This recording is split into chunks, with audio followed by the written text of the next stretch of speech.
This is Gene Key with Skyserve America News. A Texas woman was used in a blood ritual while being held captive, the Associated Press reports from San Antonio. A sheriff spokesperson said 4 people kidnapped a woman and held her captive for 3 days in a San Antonio area home, forcing her to ingest drugs and at one point conducting a blood ritual. The woman was abducted last month and spent most of her time in captivity tied to a chair. She told investigators she was forced to take heroin. Her captors also held a ceremony described as a blood ritual. Police say the woman had been left with one of her captors who untied her from the chair so she could use the bathroom. The suspect fell asleep, allowing the victim to make a phone call. When the woman saw deputies arrive at the home, she screamed for help, awakening her captor, who threatened her with a knife and scissors. Deputies forced their way into the home and disarmed the suspect. Authorities said it's not clear what the 4 were trying to achieve with the ritual. All 4 of the suspects were charged with a variety of crimes that include aggravated kidnapping.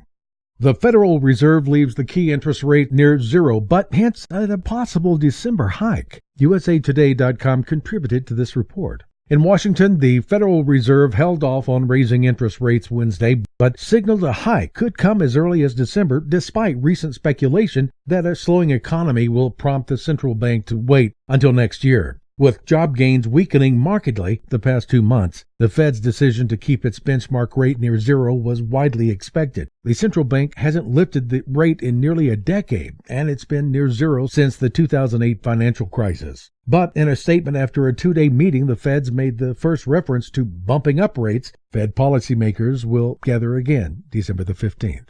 Fighter jets track a military blimp drifting over Pennsylvania. ABCNews.com contributed to this report. North American Aerospace Defense Command officials issued a warning Wednesday morning about an unmanned Army surveillance blimp which tore loose from its ground tether in Maryland and was drifting north. The command had scrambled 2 F-16 fighter jets from Atlantic City, New Jersey, tracking the blimp's course. Pennsylvania state police officials now say the blimp, which is 2 football fields long and is trailing more than a mile of heavy cable, is on the ground and secure, but that the blimp has caused about 18,000 homes to go without power. In Columbia County, the blimp dragged its tether line, taking out power lines and causing widespread outages. The blimp is known in the military as a Joint Land Attack Cruise Missile Defense Elevated Netted Sensor System and can be used as part of a missile defense system. It's not clear how the blimp came loose.